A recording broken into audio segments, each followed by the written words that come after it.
नावाचा प्रश्नच येत नाहीये. इथे सुनील प्रभू अनेक वर्ष आमदार आहेत. त्यांनी ह्या सगळ्याचं बघा भूमिपूजन केलेलं आहे. तुम्ही घरोबा वेगळा केला आणि म्हणून कब्जा करायला याल जर सरकार आहे म्हणून, तर मला वाटतं हे चुकीचं होईल. आणि सुनील प्रभूंनी स्वतः ते उद्घाटन केलं, ते बांधण्यामध्ये पण सगळं त्यांनी घेतलं. आता त्यांचा मुलगा तिथे नगरसेवक आहे. ज्या वायकरांचं मी नाव ऐकते, सगळ्याच गोष्टी तुम्ही घालणार काय तुमच्याकडे, मग बाकी. आणि ते काय कमाईचं साधन नाहीये, ते लोकांच्या सोयीच आहे. कारण वायकरांवर जेव्हा मोठा मोठा प्रश्नचिन्ह झाला मातोश्री टूवर, तेव्हा काढता पाय घेतला ना. याचा अर्थ वाटेल तसं मार्गाने जाण्याचा प्रयत्न कराल, आम्ही देणार नाही असं होऊ. स्वतः सुनील प्रभू मुख्यमंत्र्यांशी पण बोलतील आणि वेळ पडली तर सगळ्या गोष्टी बाजूनी लढतील.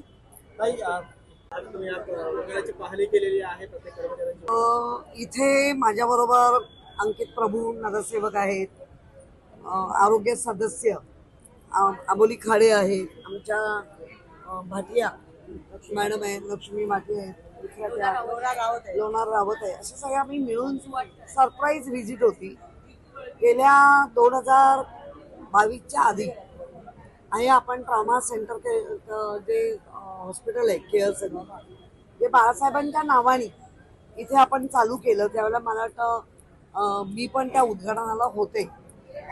आणि सगळं नीट चालत असताना गेल्या 3.5-4 वर्षात एवढं सगळं इथे बिघडलेलं आहे. आणि मुळामध्ये चला त्यांच्या डॉक्टर्सची कमतरता आहेच, नर्सेस स्टाफची कमतरता आहेच, इथे लागणारा शेड्यूलची मेडिसिन ती नीट मिळत नाहीये. त्यानंतर जे कॉन्ट्रॅक्ट सिस्टमला घेतलेली लोक आहेत त्यांना पगार वेळेवर दिले जात नाहीयेत. बजबज पुरी करून ठेवलेलं आहे. हे हॉस्पिटल आहे आणि जर हॉस्पिटलची ही अवस्था होत असेल आणि इतक्या मोठ्या आरोग्य हेल्थवर इतकं मोठं बजेट आहे आणि त्या बजेटमधनं जर ह्याची पूर्तता होत नसेल, तर मला वाटतं मुंबईकर जे आपण ही हॉस्पिटल जी चालू केली ती जास्तीत जास्त इथे सोयी मिळाव्या.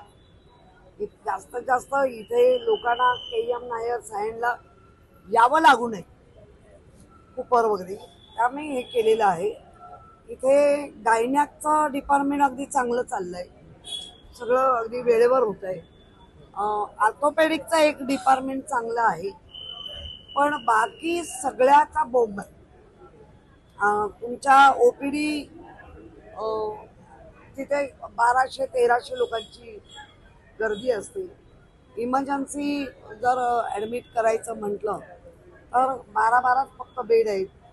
त्यामुळे इथे प्रॉब्लेम आहेत.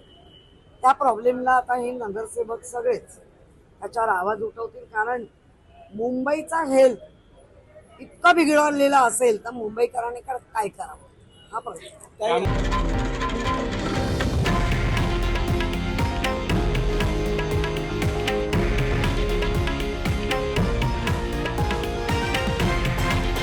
हे आहे देशातील नंबर 1 न्यूज नेटवर्क आणि आपण पाहत आहात TV9 मराठी, एकमेव.